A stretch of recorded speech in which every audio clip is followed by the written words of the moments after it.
What's up, Discovery? Glad that you're here with us today. My name is Matt. If we haven't had a chance to meet you, I'm the lead pastor here at Discovery, and I just love that you're here with us today. Happy Father's Day to those in the room who celebrate. Cool.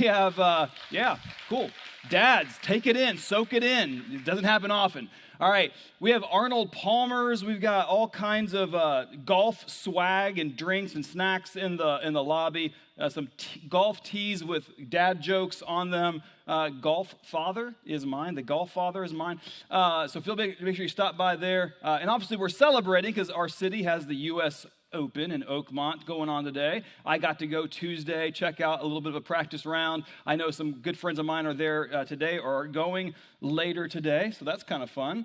That's a cool thing for our city. And if some of you are who are new, if you're new around here and you're looking around going, okay, church is weird already, but there's kind of is this a cult? Because there's a lot of guys, a lot of dads wearing blue shirts around here. What is that about? It's not a cult, it's wives who think they're funny. And they're all planning something, and my wife just didn't see the memo. Otherwise, I might have been joining the blue shirt club. So, unfortunately, I've got my U.S. Open swag on, so I'm excited about that. So, if this is your first time, we are wrapping up a series today. We're calling it No Ordinary Family, but we're starting a new series next week. And I'm excited about this series because I love stories. I love a good story. Whether it's Harry Potter or whether it's Andor Season 2. Know it? No? Watch it? Thank me later. All right, so good. I love stories. And Jesus was a master storyteller. And he told these stories, they called them parables. And they're stories, they're mesmerizing, they're good stories, but there's deeper meanings for how we were supposed to live, how we were created to live. So we're going to dive in over the next several weeks on some of these parables by Jesus. And we're going to, because I love a story, and these stories can change our lives. Well, again, No Ordinary Family, we're wrapping up today. We've been going through a book in the Bible called Genesis. And we're looking at these families throughout the first book of Genesis. We've talked about Adam and Eve. We talked about Noah. We talked about Abraham and Isaac and Jacob. And today we're going to wrap up on Joseph. And Joseph, his life, man, it takes up a lot of real estate when it comes to the book of Genesis. His story is from Genesis chapter 37 all the way through the end in chapter 50. And I'll tell you what, his life is like an extreme roller coaster with some incredible high highs and some really crushing low lows. And I haven't taught on Joseph for a while, and I think what I realized as I was writing this message, I have a little Joseph PTSD. Because the last time I taught on Joseph, we did a series years ago called Not Your Average Joe. Not Your Average Joe was this series, and we were getting ready to launch the series. This is back, everybody, when Discovery, we weren't always in this amazing space with a golf course on the back, a mini golf. By the way, if you want to go golf and U.S. Open's inspired you, go and play some mini golf after church. You're welcome to. We were a portable church for 16 years. Means every Sunday morning we came in and set up everything. And then after services, we tore down everything, and then we were in the Regional Learning Alliance, the RLA in Cranberry Woods. And me just saying that, maybe giving some of you PTSD, because you remember those days. And it was a Thursday. We had the service for Sunday all planned out. It was ready to go. But it was Thursday, March 2020. And so I was at a lunch meeting with Todd Ransom, our family discipleship pastor, and we're at a place called Bacon. Don't Google it. Don't try to go there for lunch later if that sounds good to you, because it's closed during COVID. And now it's Kelly O's in Warrendale. All right, Kelly O, shout out right there, your friend. We love you, Kelly O. So Todd and I are meeting, and there's a game on. It's Creighton versus St. John's. It's an NCAA basketball game, and at halftime, the commentators come on and say, breaking news, everybody. They are not coming out to play the second half. We're canceling the game. And Todd and I are looking at each other like, what? What? And mind you, the night before that, I had a lead team meeting here, not here, but at the RLA with our lead team here at Discovery, and we were meeting, and after our meeting, we all kind of grab our phones, and we're packing up our stuff, and we look on our phones, and there's all these notifications. What happened to Tom Hanks? What happened to Rita Wilson, his wife? What happened to Rudy Gobert, the center of the Utah Jazz? What happened with the NBA? They're shutting down their season right now. We're like looking at each other like, what happened in this meeting? It was a little bit end of the worldish feeling, right? Because it felt finally this pandemic, COVID-19, was affecting our side of the world. And so Todd and I, during this meeting, this lunch at Bacon, we need to get the lead team in the horn on the phone and gather them right, because we feel like maybe we need to be not doing an in-person service on Sunday, and instead, by the way, online people, welcome. We're glad that you're here too. You wouldn't be here if it wasn't for this decision on Thursday at Bacon like 5 years ago, because we said we're going to go online for a short time, and so we pivoted that Thursday and did a online service for the first time on Sunday, 2 days later. Little PTSD moment there. How much work that was to get that pulled off, and our team just did a great job. Well, we've been calling this series No Ordinary Family. And Joseph's life goes completely against what's ordinary in our culture today. When ordinary people cut corners to succeed, Joseph is a man of integrity. When ordinary people cave into the sensual trappings of this world, Joseph values purity. When ordinary people seek vengeance, when people have done wrong to them, Joseph brings peace and forgiveness to the party. This guy is not ordinary. Now, he's not perfect, but Joseph is not ordinary. Joseph swam against the current of the culture of his day. And would you huddle up on this for a moment? Online too. If you want what ordinary people have, then you do what ordinary people do. But if you want what only a few people find, then you do what few people have. Because God isn't calling any of us to be ordinary. God is calling you to be weird. God is calling your family to be weird. God is calling your marriage to be weird. Weird in a God way. And when we meet Joseph, Joseph is a teenager in chapter 37, and we meet him. He's 17 years old. He has 12 brothers. He's a one of 12 brothers. He's the second youngest. And he's his father's favorite. Remember Jacob, Mike Arnold, who was here teaching last Sunday. He taught about Jacob. And the week before that, it was Isaac. Remember Isaac, he was on the altar. His father was about to kill him, sacrifice him, right? And Todd taught that week on that. And then Joseph's great-grandfather was Abraham. So you have Abraham, Isaac, and Jacob. And this line was so important, is so important to the Jewish people and also to us as followers of Jesus. And this family, though, put the fun in dysfunction, all right? So if you look at your own family and go, hey, we are jacked up, nothing like this family, and yet God goes, I can work with that. I'm going to redeem the whole world through this family. So Joseph, one of 12 brothers, his second youngest, dad's favorite. And that's not just a thing that I say like siblings probably say about their siblings, right? You know, like my siblings used to tell about me. I'm the youngest of 4.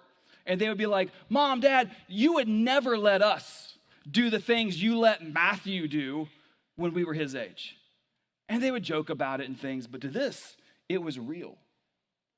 Joseph's dad, Jacob, he gave him this ornate, beautiful, colored coat, this robe, this cloak that he gave as really a symbol of the favoritism that the siblings felt and saw every single day. And Joseph really kind of brought some stuff on himself because he had a little bit of a blind spot to the favoritism. He had these dreams. He'd come out from his bedroom, and there's all the brothers around the breakfast table. He'd get his cup of coffee. He's sitting there and going, guys, what a night, man. I had weird dreams, man, weird dreams. I had a dream that we were out in the fields, and we were like reaping the harvest and all that. We're baling our sheaves of wheat. And here's what happened. Your sheaves of wheat started bowing down to mine. Weird dream, right?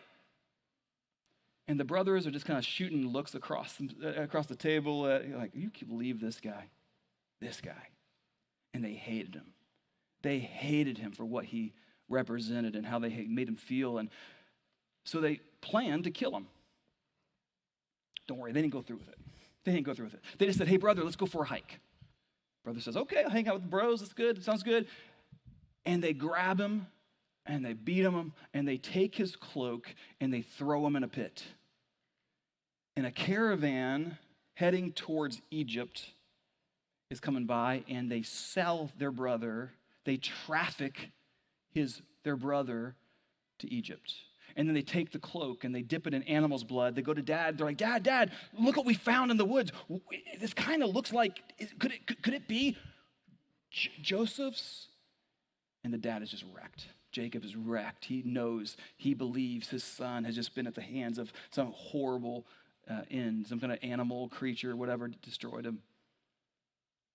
Meanwhile, in Egypt, we come to chapter 39, and it starts with these words right here. The Lord was with Joseph, even in the midst of all of that. And we find that Joseph had been sold into the house of a kind of an Egyptian lord, right? His name is Potiphar. And Potiphar buys this guy into his servanthood of his house, and he realizes that whatever he sends Joseph to do, it like succeeds 10 times more than he thought it ever possible. And so he kind of puts him in charge over his whole operation in the house. He's like, this guy is so amazing. Gives him all kinds of stuff because God is with him.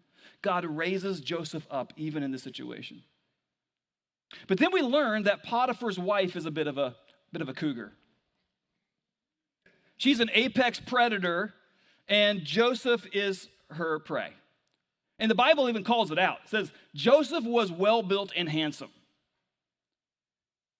And Potiphar's oftentimes away on business, and here's Joseph, this well-built and handsome guy, working in the house and taking care of business, and here's Potiphar's wife going, well, he's away. This is our servant. Mama knows what she wants. And tries to make a move several times, and Joseph doesn't, in that moment of temptation, he doesn't go, you know what, I think I got this. I can handle this. I can talk her down. I can figure this situation out. He runs. He's like, I got to get out of here. He runs, leaving his coat, his cloak in her hands, and she is embarrassed, and she is mad that she has been rejected by this servant. And so when Potiphar comes home, she says, you won't believe what happened while you were away. Joseph tried to rape me. And here's the proof. And Potiphar is so incredibly incensed, he throws his servant into prison. And at the end of chapter 39, it says these words. Does it sound familiar? While Joseph was there in prison, the Lord was with him. And so while Joseph is being forgotten by everything, the people in the outside world, he is not forgotten by God. As a matter of fact, even the warden in charge of the prison notices Joseph and gives him some jobs and sees, just like Potiphar did, anything to have this guy do, it's better 10 times than I could have ever imagined. So I'm going to make him in charge of the whole incarceration operation. He's still a prisoner. And then what happens is the Pharaoh, the king of Egypt, has this really disturbing dream. He can't figure out what its meaning is. And through a crazy turn of events, Joseph ends up in front of the Pharaoh. Pharaoh's heard, this guy might be able to interpret my dream. And Joseph says, well, that's where you heard wrong, because I can't do it. But my God can do it. All your gods and goddesses of Egypt, and there are many, they can't do it. Your astrologers couldn't do it. Your magicians and your wise men and couldn't do it, but my God can do it. And then he goes on to describe this dream. He says, here's what the dream means. 7 days, 7 years. 7 years. Egypt is going to have such a return on their crops that you've never seen such success. You're going to have so much, you're not going to know what to do with it. But it's going to be followed by 7 years of the worst drought and famine that the world's ever known. So here's what God is telling me. God is telling me that we've got to prepare these next 7 years. That during this 7 years of plenty, we've got to make sure we're storing up the leftovers so that we have enough here in Egypt to survive. But not only that, but this famine is going to be so severe that even the outside nations, the countries around us, they're going to be suffering. And they're going to hear that we've got resources, that we've got food, and they're going to come to us. And then we're going to not just survive in Egypt, we're going to thrive because we can charge. We can raise the rates on this food, and we're going to get more and more and more. And the Pharaoh's like, I like this guy. And he puts him in charge of the whole operation. He goes from prisoner, forgotten, to now the second most powerful person in Egypt. And Joseph's got to be going, how did I get here? This is crazy. Fast forward 9 years. 7 years of abundance is done. We're 2 years into the famine. Joseph is now, he's adapted. He's lived in Egypt for longer of his life than he was probably alive before. He's now married. He's got a family. He's got his job. He's still running this whole operation and working it flawlessly. The nations around Egypt are struggling. They are desperate for food, and they hear the news. Hey, Egypt's got food. Egypt's got food. And so they start coming to Egypt, where they have to stand in front of Joseph, and he's making the deals. He's wheeling and dealing and making sure that everybody has enough. And the news reaches back to Joseph's homeland, his brothers, his dad. And they hear Egypt has food. And he sends the brothers to go. And there they go in front of this man dressed in this Egyptian garb and makeup. He's completely immersed in the Egyptian culture, so he looks like an Egyptian. He even is probably speaking Egyptian and talking through an interpreter because he's learned the language, so he talks like an Egyptian. He even walks like an Egyptian. Bam! All right. In that moment, Joseph has all the leverage. He's got all the money, all the cards, all the power. And so the brothers, they see this guy, and what do when he has everything that you need and we come looking for your mercy? They bow down to this stranger, not realizing it's Joseph. And in that moment, those dreams around the dinner table come to fruition.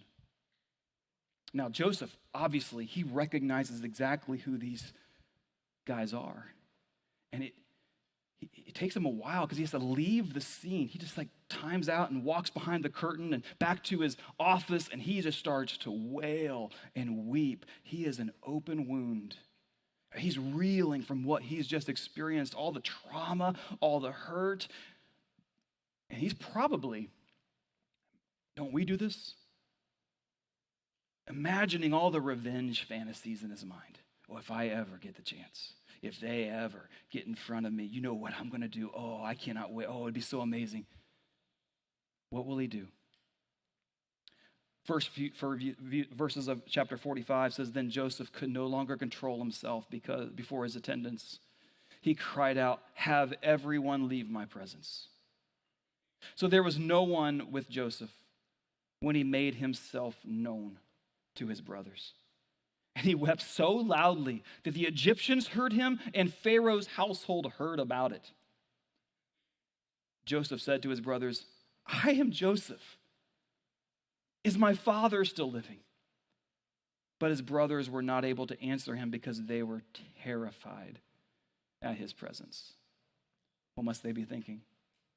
The person that they mistreated so terribly 25 years ago is now the most powerful man in all the world, and with a simple gesture could end them or make the rest of their lives a living hell.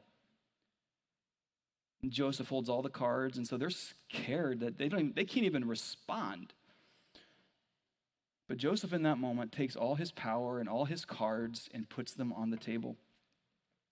And he chooses to reconcile with his brothers. Look at what it says next in verse 5.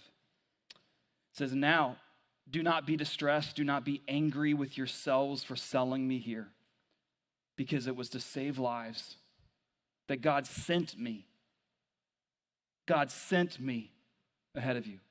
For 2 years now, there has been a famine in the land, and for the next 5 years, there will be no plowing and reaping. But God sent me ahead of you to preserve for you a remnant on earth and to save your lives by a great deliverance. So then, it was not you who sent me here, but God. He made me father to Pharaoh, lord of his entire household, ruler of all Egypt." Now, I don't know what all happened in Joseph's heart where he's able to process all that's happened in the last 25 years and see the bigger picture, to see the greater story that God is writing all along. But now his brothers are there. He's before his very feet. He's able to say to them, "Rise up. Draw near to me. I am your brother. I am Joseph, the one you sold to Egypt. It was not you who did this. It was God at work." How do you get to this place? I have no idea, right? How could Joseph reconcile in his heart and say, "I do not hold you responsible or accountable for what has transpired in my life"? God has been working all along here. My best guess is time. Right? It took time, for Joseph to arrive at this place where he's able to come to the point where Joseph probably wasn't chomping at the bit to forgive his brothers when his hands were tied, walking behind a camel, right? As he's being trafficked to another country, his homeland is becoming a dot on the horizon behind him. The dirt from the pit that he had been thrown in was still caked under his fingernails in that moment. But time passed. And he had time to think as he watched God work in his life as he was a servant in Potiphar's house. He had time to think for that decade while he was in prison, wondering, "God, what are you up to?" He had time to think as he traveled all over Egypt, storing up grain during the 7 years of war. As he became this leader of this massive food distribution project, his people from not just Egypt, from all over the world were coming to him for food. Joseph had to shake his head and say, "How did I get here?" The only possible explanation, is that God, you allowed all this to happen. That you have been working in the meanwhile. That you have been with me all along, that you have never left my side, you've never forgotten me. And since you are now just moving the pieces on the chessboard, you are connecting the dots, I will choose to do my part, which is to forgive those who meant to harm me. Because you took all these broken pieces and you looked at them and you went, "Yeah, I can work with that. I can do something with that." And here's what he does next. He says, "Listen, guys, the famine's not done. We still got 5 years more of this. Is my father still alive? He is? Fantastic. Go get him. Pack up everything. Bring everybody back. We will take care of you. This will be your new temporary home. We want you to live close to me. We will provide for everything that you need." And so they go back home. They grab Jacob. They bring him back. And there's this moment of reunion where the father sees his son, what he thought was dead for 25 years. And he looks at Joseph and says, "My son, I can now die because I have seen your face." And they move to Egypt, they settle down, the famine continues, and Joseph remains in charge over the entire project with his family right next door. It's the forgiveness that Joseph shows here that I think is so incredibly critical, and what I think all of us in this room and those of us online need to dial into. it was so critical for his family, not just for their own hearts or for their family relationships or so they could feel good about themselves, but history was changed because of Joseph's forgiveness. What would have happened if Joseph had the brothers in front of him, they're bowing down, and he said, oh, it's revenge time, baby, right? It's time. Let's get this thing done. You're done. What happens in that moment if they all die is the promise that God had made to Abraham and Isaac and Jacob, that I'm going to redeem the world through your family line. Jesus himself, the Messiah, will come a couple thousand years later because of this family. Joseph, they're all wiped out. That promise ends. But Joseph's family, Joseph's forgiveness changes history. And I am confident that in your life, and your ability to offer forgiveness will not only draw you closer to God and help you become more like Jesus, but it will also change the course of your family's history and your future, and maybe even more. And I believe forgiveness is probably one of the most uncomprehended thing in our culture. Like so many wrong ideas about forgiveness, and it's certainly not ordinary in our culture, is it? And it keeps many of us locked up. It keeps us in a prison of bars of bitterness and anger. And because you are carrying a weight that you were never intended to carry, it puts us in this prison. And it is not ordinary in our culture to forgive. So let's talk for a moment about what forgiveness is not. What is not? Forgiving, first of all, is not forgetting. That's a lie we tell ourselves sometimes, right? Like, well, forgive and forget, right? And we think, well, I've forgiven the person, but I've not really forgotten it. So have I really forgiven them? I don't think that's right at all. I don't think that's right at all. I mean, the thing is, forgiveness is not forgetting. Plus, it would be unwise for you to forget what people have done to you, because if you forget, it puts you in a place of vulnerability where you could get hurt all over again. So have some wisdom. Don't forget, but forgive. Forgiving is also not giving permission. Sometimes we don't want to forgive someone because I feel like if I forgive them, what I'm telling them is what you did to me is okay. But that's not what forgiveness is at all. Forgiveness is when you decide to stop carrying the weight any longer. Forgiving is also not a restored relationship. Like if I forgive this person, then that means we got to be BFFs all over again. No. I mean, Joseph forgave his brothers. But I guarantee you the next time they were like, hey, Joseph, let's go for a hike. He's like, nah, I'm good. I'm not going. No. Because I remember what happened then. He knows. Forgiveness does not mean a completely restored relationship. It's about deciding that you will not be the one to seek revenge. It's about you being the one that you're like, I will not hold someone else accountable for the sin that they have committed on earth. Instead, I'm going to put that in the hands of the one who is the only rightful person to judge, and that's God. Here's another thing. Forgiveness is not always asked for. And some of us are waiting just for that moment when that person comes to you and owns it and says, what I did was so stupid. I can't believe I did this. I beg for your forgiveness. Will you just please forgive me? You're like, well, if they do that, then I'll forgive them. I'll do it then. Well, here's what you've just done. That prison that we talked about, the prison of bitterness and anger that you have locked inside, you have locked it up, you've taken the key, and you've tossed it to them. And you've given them so much control over your life. But that's not what we see with Joseph. So if that's not forgiveness, what is forgiveness? Forgiveness is a decision, first of all. Do you know who Corrie ten Boom is? Anybody Corrie ten Boom? If you don't know who this is, Corrie ten Boom, what a cool name, right?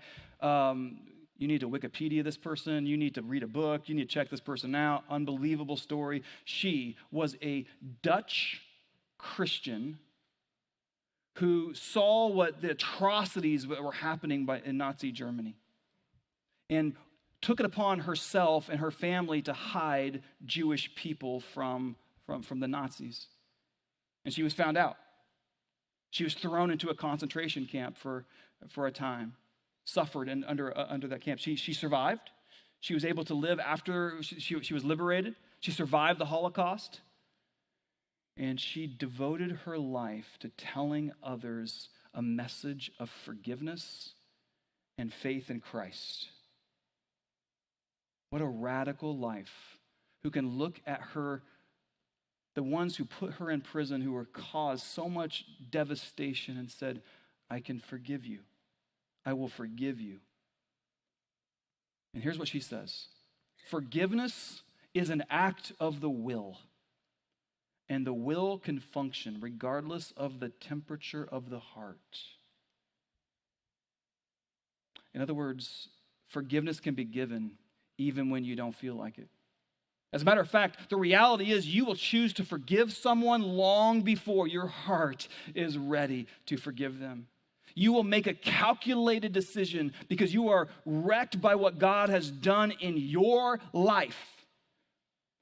And say, I will forgive this person. The feeling will come later as God grows you and helps mold you into the image of Christ and matures you into that image. The feelings will come later as you go through maybe some counseling, some Christian counseling. Maybe it's through as you peel back the layers of forgiveness and the trauma and the hurt.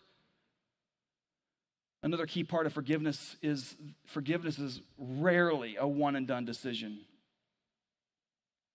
It's something you choose today, and you will choose the next day. It's a process over and over again. And Joseph had 23 years of choosing, if that moment ever comes, will I seek revenge or will I forgive?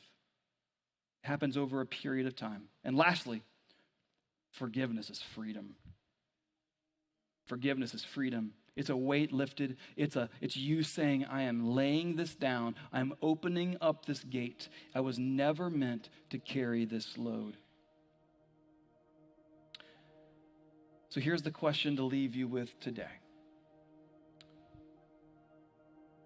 Because I can't imagine this story isn't bringing up some stuff in me and you. Some hurt, some trauma, some past things that you're like, yeah, I got my brothers. You may not be brothers, but there's somebody who's mistreated, who's hurt, who's affected, done some pretty terrible things. What's standing in your way right now to offer forgiveness? And maybe for you, it's you love to tell the story. You know what I mean? You have coffee with someone and they're asking you some questions. You're like, oh, let me tell you about what this guy did to me. And you love that reaction when that person looks at you and you're like, oh, I'm so sorry that happened. That's awful. That's terrible. And that can be kind of addicting. We'll be like, oh, now I've got more people on my side and I'm getting that person back because I'm getting all these people aligned with me. So you cherish it. You cherish that story. You refuse to let it go. Maybe it's that you've been waiting for that person to come to you and admit it, and own it. Sorry. And until they do, you're gonna hold that grudge. You're never gonna let it go. The Apostle Paul, about 2,000 years later, he was writing to this church, Christians in Rome. And he writes these words. He says, we know, talking about followers of Jesus, we know that for those who love God, all things work together for good. Those who are called according to his purpose. Now, that's kind of almost like a paraphrase of what Joseph said to his brothers, isn't it? You thought you guys did this, but really God has been working all the time for his purposes. Just using me to put me in this spot. Joseph didn't have these words. These were 2,000 years later by the Apostle Paul. Joseph didn't have the act of Jesus as he was on the cross, or he was dying for your sins and my sins, where he said, Father, forgive them. They don't know what they're doing. Joseph didn't have that. We do. We know the end of the story. And here's what God says. He says, everything that is occurring in your life, even as unthinkable and unforgivable as you think it may be, I'm there. I'm in the middle of it. I'm working in the meanwhile. Do you believe that? And some of you don't even know the depths of love that God has for you. Because if you are withholding forgiveness from somebody else, we feel loved to the degree that we love others. And we feel God's forgiveness. We experience God's forgiveness to the degree that we forgive others.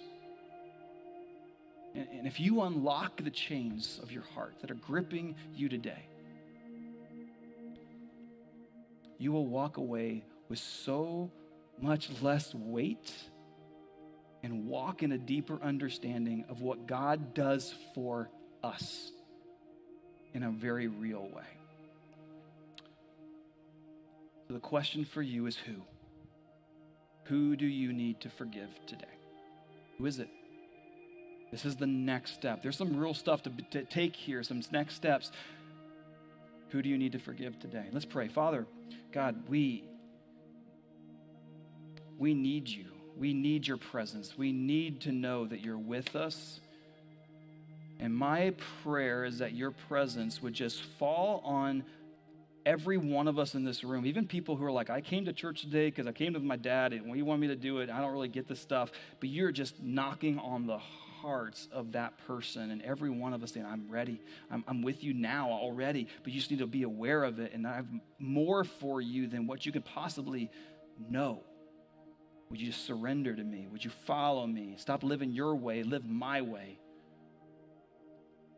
And part of your way, God, is going to put us into some conversations that is not ordinary in our world today, where we would be messengers of peace, that we are peacemakers, just like Jesus, where we bring peace to the party and forgiveness, even if someone doesn't deserve it, because God, neither did we. We didn't deserve your forgiveness, deserve your love, but you are so crazy in love with your people, with us, that you gave it anyway through your son, Jesus, and his act on the cross for us. So thank you. And so because we are forgiven by you as followers of yours, may we be people of forgiveness. It's in his name that we pray. Amen.